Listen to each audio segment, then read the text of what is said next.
आज से तकरीबन 100 साल पहले 1925 में एक ब्रिटिश एक्सप्लोरर पर्सी फॉसेट अमेज़न रेन फॉरेस्ट में एक ऐसे शहर की तलाश में निकले थे जिसके बारे में कहा यह जाता है कि वो पूरा सोने का बना हुआ था और उसका जो राजा था वो सोने के पाउडर से नहाता था।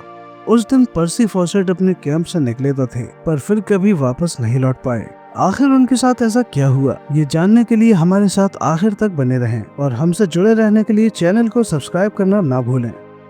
साल 1839 में एक ऐसा शहर अमेज़न के जंगलों में मिला था जिसको आप सभी एल डोराडो के नाम से भी जानते होंगे। साल 1839 में मैनुअल फेरेरा लागोस नामी एक नेचुरलिस्ट को अपनी आम खोजबीन के दौरान 10 पेज के कुछ कागजात मिलते हैं जिसमें एक पुरानी सभ्यता के बारे में बताया गया था और उसमें जिस साल का जिक्र किया गया था वो साल थी 1753। ये कागजात मैन्युस्क्रिप्ट 512 के नाम से नेशनल लाइब्रेरी ऑफ ब्राजील में आज भी रखे हुए हैं। इस मैन्युस्क्रिप्ट में एक लॉस्ट सिटी और उसकी कुछ डिटेल्स के बारे में लिखा हुआ था।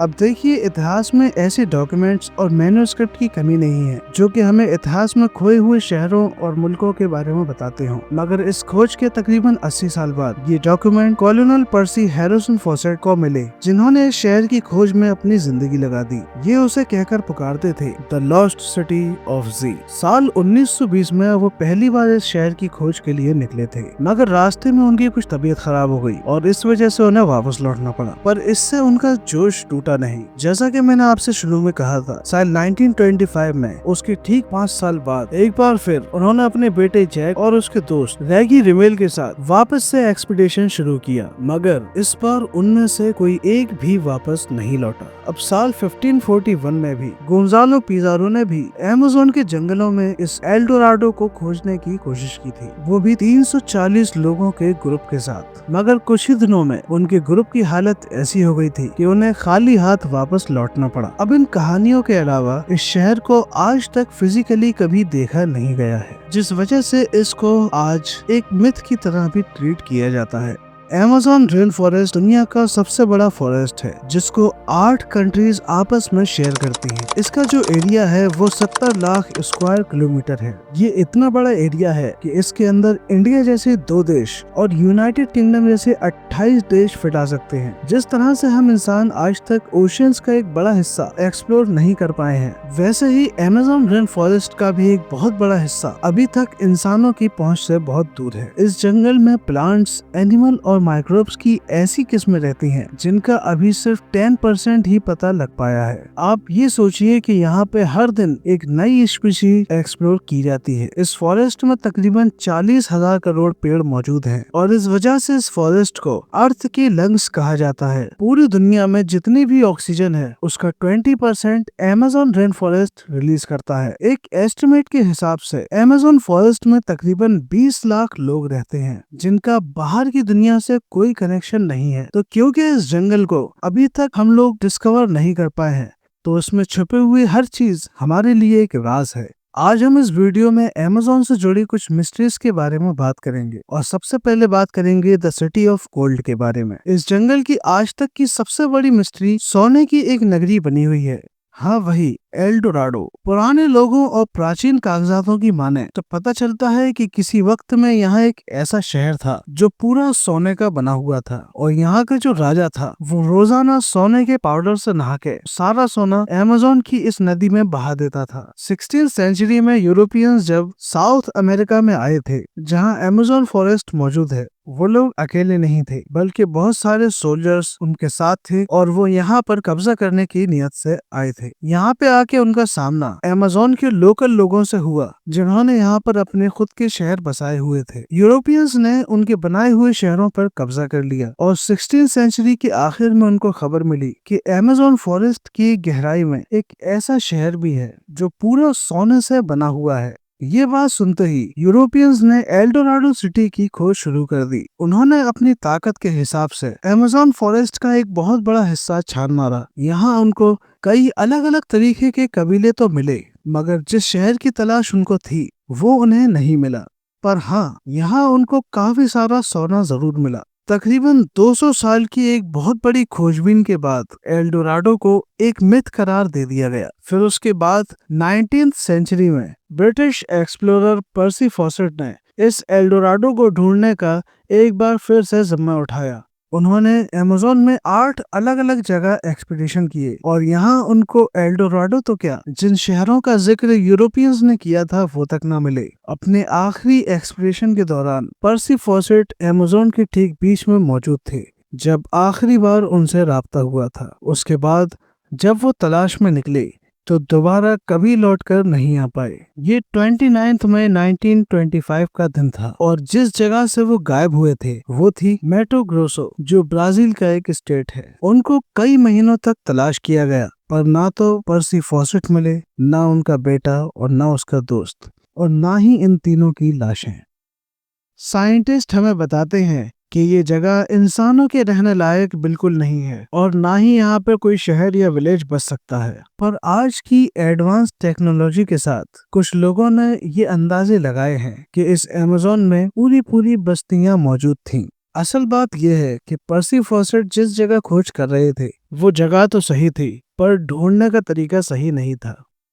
इस जंगल में जगह जगह रिसर्चर्स को ह्यूमन वेस्ट दबा हुआ मिला है। रिसर्चर्स ने लिडार स्कैनर की मदद से इस जंगल में कई पत्थरों से बने स्ट्रक्चर्स ढूंढे हैं जिनको वक्त के साथ साथ इस जंगल ने छुपा दिया है। नेशनल जियोग्राफिक की टीम ने भी कैरेबियन के साहिल से 15 किलोमीटर अंदर इस जंगल में एक ऐसा शहर तलाश किया है जो पहाड़ों से छुपा हुआ है और वो स्ट्रक्चर्स तकरीबन 2500 साल पुराने हैं। पर इन सब स्ट्रक्चर्स में क्या एल्डोराडो भी मौजूद है या फिर वो इस पूरे जंगल में कहाँ है, ये आज तक किसी को ठीक से नहीं मालूम। अमेज़न के इस फैले हुए जंगल में आज भी ऐसे कबीले रहते हैं जिन्होंने आज तक बाहर की इस दुनिया को देखा ही नहीं है। ये लोग जंगल में कैसी जिंदगी गुजारते हैं इसके बारे में एंथ्रोपोलॉजिस्ट भी सही से नहीं जानते। इनमें एक कबीला पिरिकपुरा के नाम से जाना जाता है जो वेस्टर्न ब्राजील में रहता है। इस कबीले में पहले तो हजारों लोग थे पर आज सिर्फ 15 से 20 लोग ही बचे हैं। कबीले के बारे में हम भी 1998 में जान पाए हैं जब पहली बार इनका बाहर की दुनिया से सामना हुआ था। उनकी भाषा से लग ये रहा था कि वो अपना दुख दर्द बयान करना चाहते हैं। एंथ्रोपोलॉजिस्ट ने जब उनकी बातों को डिकोड किया तो मालूम ये हुआ कि उनका कबीला पहले काफी मजबूत हुआ करता था, लेकिन फिर कुछ कब्जा करने वाले गुंडों ने इस जंगल में माइनिंग करने के लिए उनके साथियों को बुरी तरह मार डाला, जिनमें से सिर्फ यही लोग बचे हुए थे। और ऐसे न जाने कितने ट्राइब्स हैं जो अमेज़न जंगल के बीचों बीच अपनी एक पूरी दुनिया बसाए बैठे हैं। ये लोग कहां से आए थे और क्या इनका कनेक्शन आज से हजारों साल पहले बसने वाले लोगों से है, इस बारे में आज तक कोई नहीं जान पाया। सदियों से हिस्टोरियंस को ये कंफर्म नहीं था कि अमेज़न में रहने वाले ये लोग यहाँ कब आए थे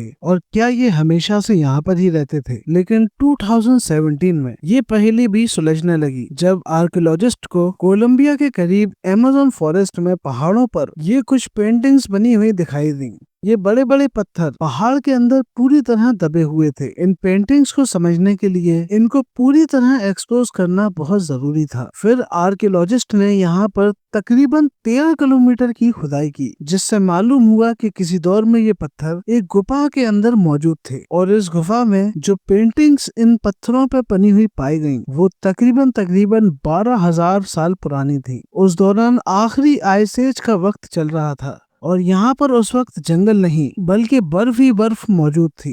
इन पेंटिंग्स में कुछ ऐसे जानवर भी पाए गए जो सिर्फ और सिर्फ आइस एज में हुआ करते थे, जैसे कि मेस्टोडॉन्स और जायंट स्लॉथ। इन पेंटिंग से अंदाजा लगाया गया कि इंसान उस वक्त में कैसे रहते होंगे और कैसे वो अपने से बड़े जानवरों का शिकार करते होंगे। 2019 में एक बहुत ही चौंकाने वाली चीज साइंटिस्ट के सामने आई। उन्हें नॉर्थ ब्राजील के अमेज़न फॉरेस्ट में माराजो आइलैंड पर एक मरी हुई हम्पबैक व्हेल मिली। हैरानी की बात ये नहीं थी कि व्हेल मरी हुई थी बल्कि इसकी जो मरने की टाइमिंग थी वो कुदरत के निजाम के एकदम खिलाफ थी। और न सिर्फ टाइमिंग बल्कि ये कि वो मरी हुई जमीन पर पाई गई थी। असल में ये व्हेल का एक बच्चा था जिसका वजन तकरीबन 10 टन था। ये व्हेल्स सर्दियों की स्टार्टिंग में यानी अक्टूबर से नवंबर के बीच में अमेज़न के करीब समंदर में गर्म पानी एंजॉय करती हैं, लेकिन फिर ये खाने की तलाश में साउथ की तरफ एंटार्क्टिका के करीब चली जाती हैं।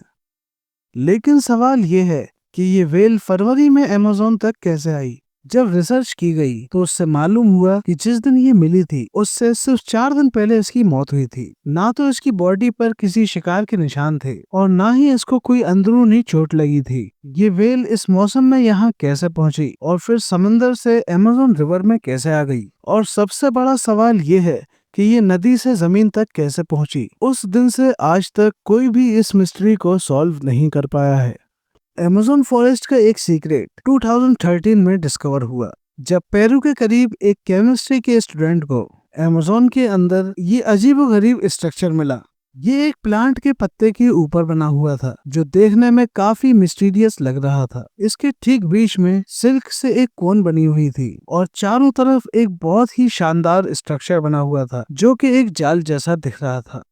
उस स्टूडेंट ने इस स्ट्रक्चर की फोटो ली और इसे इंटरनेट पर अपलोड कर दिया। हैरानी की बात यह थी कि पूरी दुनिया में आज तक ऐसा स्ट्रक्चर किसी ने भी नहीं देखा था। इसकी रिसर्च करने के लिए साइंटिस्ट की एक बड़ी टीम आई और उन्होंने पेरू के इस हिस्से में अच्छी तरह से खोजबीन की और थोड़ी ही देर में उनको इस जगह पे 45 से ज्यादा ऐसे स्ट्रक्चर मिल गए। कुछ स्ट्रक्चर्स पेड़ों पर बने थे और कुछ उनके पत्तों पर। इस मिस्टीरियस स्ट्रक्चर को सिल्क हेंज का नाम दिया गया और इनमें से कुछ स्ट्रक्चर्स वो अपने साथ लैब ले गए। जब इन स्ट्रक्चर्स को माइक्रोस्कोप की मदद से देखा गया तो उन्हें छोटे छोटे कीड़े दिखाई दिए। ये कीड़े सिल्क प्रोड्यूस नहीं करते थे, जिससे ये बात कंफर्म थी कि ये स्ट्रक्चर इन्होंने तो नहीं बनाया था। कुछ दिनों के इंतजार करने के बाद जाली के बीच में जो ककून टाइप स्ट्रक्चर था वो फटने लगा और उसमें से स्पाइडर का एक बच्चा बाहर निकला। असल में जो ये स्ट्रक्चर था उसे स्पाइडर की एक खास प्रजाति ने बनाया था। उसने कोन के आसपास ये जाली इसलिए बनाई थी कि छोटे छोटे कीड़े आकर इसमें चिपक जाएं और जब उसका बच्चा पैदा हो तो उसे खाने के लिए शुरू में परेशान ना होना पड़े। ये प्रजाति सिर्फ वेस्टर्न अमेज़न में ही पाई जाती है। अगर ये वीडियो आपको पसंद आई हो तो इसे लाइक जरूर करिएगा और इस चैनल को सब्सक्राइब करिए ताकि हमारा और आपका साथ बना रहे। मिलते हैं आपसे अगली वीडियो में। अपना ख्याल रखिए। Thanks for watching.